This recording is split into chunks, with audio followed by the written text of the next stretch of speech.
1 मई 1982 के दिन मुंबई के शिवाजी मंदिर में अश्रुओंची झाली फुले मराठी ड्रामा का शो हाउसफुल चालू था। उस दिन दर्शकों के बीच ये ड्रामा देखने फेमस बॉलीवुड डायरेक्टर यश चोपड़ा जी भी बैठे थे।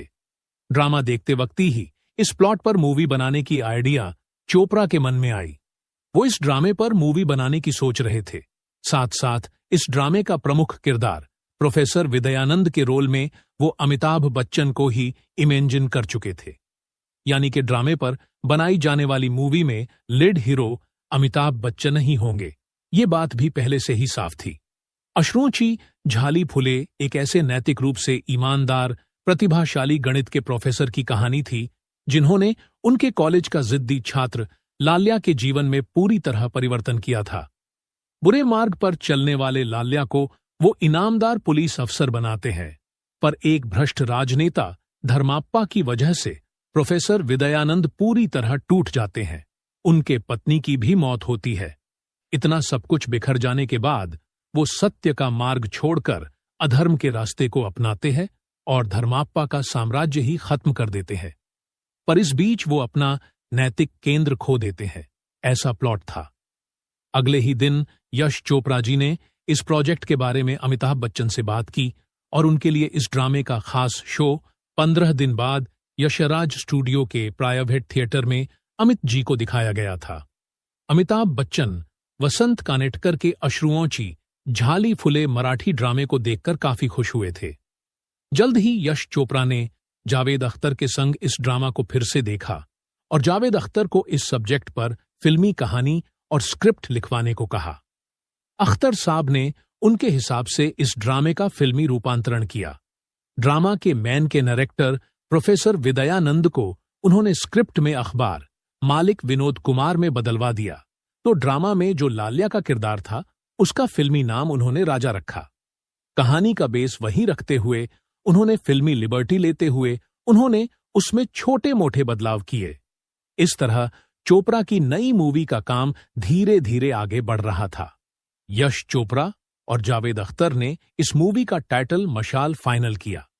यश चोपड़ा ने जल्द ही अमिताभ बच्चन को मशाल के लिए साइन कर लिया था। इतना ही नहीं, उनकी अगली 4 महीने की डेट्स भी चोपड़ा ने ले ली थी। दोस्तों, फिर आपके मन में यह ख्याल जरूर आया होगा कि इस ड्रामे पर बंद रही मूवी मशाल जब बड़े पर्दे पर आई तो अमिताभ बच्चन की जगह ऑडियंस को दिलीप कुमार क्यों देखने को मिले थे? क्या वजह की थी अमिताभ बच्चन को इस मूवी से एग्जिट होना पड़ा था?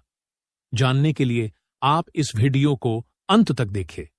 दोस्तों, 80 का दौर ही कुछ ऐसा था कि हर कोई अमिताभ बच्चन को अपने मूवी के लिए साइन करना चाहता था और यश चोपड़ा तो अमिताभ बच्चन के गुडबुक में थे।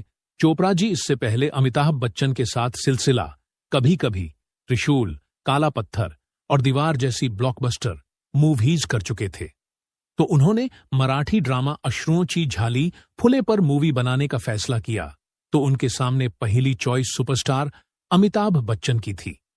अब तो वो अमिता जी को मशाल के लिए साइन भी कर चुके थे और कुछ ही दिनों में शूटिंग चालू होने वाली थी। इसी बीच एक ऐसा हादसा हुआ कि जिसके कारण मशाल मूवी की आधी से ज्यादा स्टार कास्ट बदलनी पड़ी। स्टार कास्ट में कैसे और क्यों बदलाव हुए वो हम आपको आगे बताने वाले हैं। दोस्तों, आप सभी ये तो जानते ही होंगे कि बंगलोर में अमिताभ बच्चन मनमोहन देसाई की कुल्ली की शूटिंग में बिजी थे। तब 26 जुलाई 1982 के दिन कुल्ली के सेट पर अमिताभ बच्चन को शूटिंग के दौरान हुए एक एक्सीडेंट में जानलेवा चोट आई थी। चोट इतनी गंभीर थी कि अमिताभ बच्चन को हॉस्पिटलाइज होना पड़ा था। अमिताभ की सेहत की कंडीशन इतनी खराब थी कि वो हॉस्पिटल में बेहोशी की हालत में थे। अमिताभ को मुंबई की बीच केनंडी में शिफ्ट किया गया था। उनके सेहत में सुधार के बारे में कुछ कहा नहीं जा सकता था। एक्सीडेंट की वजह से अमिताभ को अगले कई महीने हॉस्पिटल में ही एडमिट रहना पड़ा था। अमिताभ बच्चन ने जो डेट्स मशाल के लिए दी थी वो तो हॉस्पिटल में जाया हो गई थी। कुछ महीने बाद अमिताभ बच्चन का ब्रीच केनंडी अस्पताल से डिस्चार्ज हुआ था, लेकिन घर जाने के बाद भी अमिताभ बच्चन को डॉक्टर्स ने कुछ महीने आराम करने की सलाह दी थी। इसी वजह से अमिताभ बच्चन ने यश चोपड़ा को मैसेज दिया था आप किसी दूसरे स्टार को लेकर फिल्म कंप्लीट कर लीजिए। यश चोपड़ा ने भी परिस्थिति को भांपते हुए अमिताभ बच्चन की जगह दिलीप कुमार को मशाल के लिए साइन किया। मशाल के लिए पहले जो स्टार कास्ट चुनी गई थी, उसमें अमिताभ बच्चन की पत्नी का रोल जया प्रदा करने वाली थी। अब अमिताभ बच्चन की जगह दिलीप साहब आए तो उनकी पत्नी के रोल में जया प्रदा सूट नहीं हो रही थी, इसलिए उनके अपोजिट पत्नी के रोल के लिए चोपड़ा जी ने वहीदा रहमान को साइन किया था। फिल्म की अन्य सहकलाकारों में अनिल कपूर दूसरे लीड हीरो थे, तो विलन के रोल में अमरीश पुरी को चुना गया था। फिल्म में रति अग्निहोत्री, सईद जाफरी और आलोक नाथ को लेकर चोपड़ा ने मशाल को कंप्लीट करके 19 फरवरी 1984 को रिलीज किया था।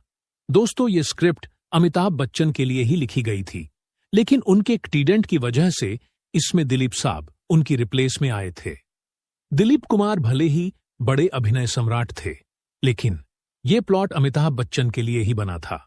चोपड़ा ने भले ही किसी तरह दिलीप साहब को लेकर फिल्म पूरी की, लेकिन इसका खमियाजा उनको भुगतना ही पड़ा। 1984 की बॉक्स ऑफिस रिपोर्ट देखे तो ये मूवी कमाई के मामले में 9वें स्थान पर चली गई थी। दोस्तों, क्या आपने मशाल देखी है? अगर अमिताभ बच्चन मशाल मूवी में लीड रोल में होते तो फिल्म कैसी होती? ये हमें कमेंट में जरूर लिखे और ऐसे ही किस्सों के लिए हमारा चैनल को सब्सक्राइब जरूर करें।